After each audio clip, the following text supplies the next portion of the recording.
Joining me now, Senior Fellow at the Hudson Institute, John Lee.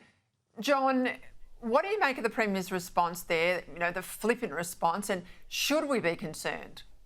Well, she's very unjustifiably casual, isn't she? I mean, I see two red flags. The first is that when you construct and build and maintain a railway, it's not just metal and bricks, it's also the digital infrastructure through it.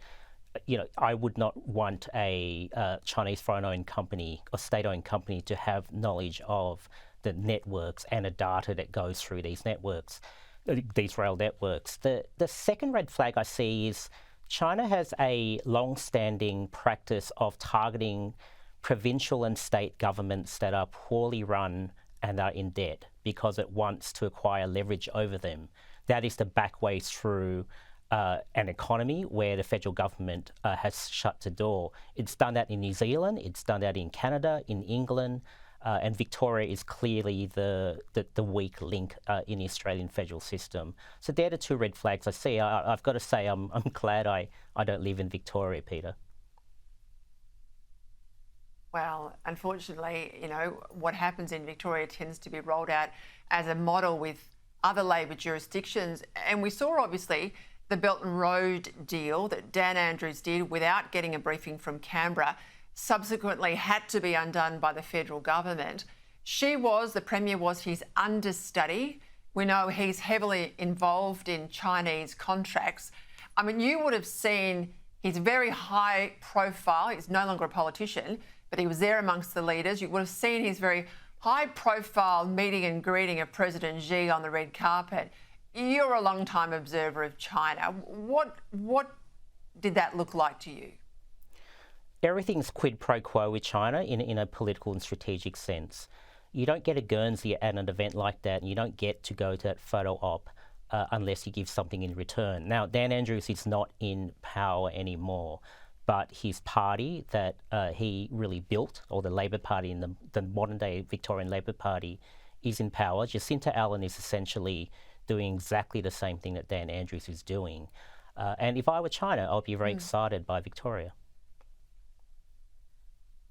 And let's not forget he's a former flatmate of the Prime Minister, and the Prime Minister had quite an extraordinary long 6-day official visit to China, and that's happened long before he's even met the US President. Well, I think we're seeing that now where every time something happens with China, which is awkward or difficult, Anthony Albanese doesn't tend to say much, and he's the Prime Minister of the country, he should. We've got this negotiation now with BHP and their Chinese counterpart. That is not just a commercial dispute, that is BHP having the weight of the Chinese state bearing down on it. Okay, well, let's move to that one, because BHP's reportedly told the Prime Minister's office and, the broader ministry, that this iron ore ban by Beijing is a tactic to drive down prices. Now, you and I both know across different commodities, this has absolutely been part of China's economic coercion in the past. Do you think that's what's happening here? Well, they are trying to drive down prices, but it's not just a Chinese company or an intermediary trying to drive down prices, it's the Chinese state.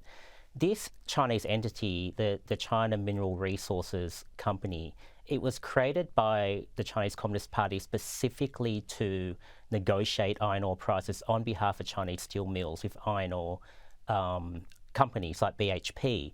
And the idea is to maximize the leverage that this company has for Chinese steel mills.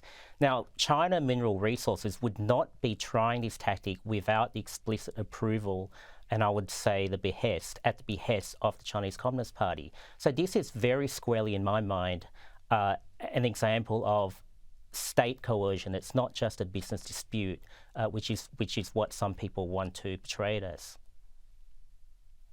So when our Prime Minister says, well, this is just a matter between the two companies to sort out, do you buy that? Well, no. Remember Albanese's refrain about China: we cooperate where we can and we disagree where we must. This is very clearly an issue where he has to disagree and use the resources of the federal government to negotiate on behalf of BHP, or at least support BHP. Now, if BHP fails with this, if China gets its price cut, it doesn't stop there. It will be a trial on Rio Tinto and Fortescue. This is, I think, an $85 billion export industry to China. This is clearly in the national interest, and you're dealing with the Chinese state. Yeah, and of course, if China, this has been explained to me by someone inside BHP, if China builds up a stockpile over time and then has a price war with BHP and pushes BHP out of the market or downgrades the price of our resources in the sale, and of course that impacts the federal budget, it can use its stockpile to buy at time to develop and open up other markets. And this has happened in other minerals. It's happened in copper and others as well. This is the other concern we have, not just a dispute with a big employer, but the diminishing, I guess, of our ability to export these particular minerals to a big purchaser, but also the bottom line hit to the federal budget. Yeah, I mean, this has been China's desire for a long time to acquire the leverage, which it currently doesn't have, to circumvent commodity markets and commodity pricing and get the pricing at once. Remember, if you go back to 2008, the issue we had with Rio Tinto and Chinalco, that was essentially over the same issue, that China was trying to acquire leverage over the Australian iron ore exporters and also the Australian government to circumvent global commodity markets to get the price at once. If it does that, all this talk about the rules-based order, which diplomats like to talk about in our country, well, this is an example of where the rules-based order is being directly violated. All right, I'll leave it there. Thank you, John Lee.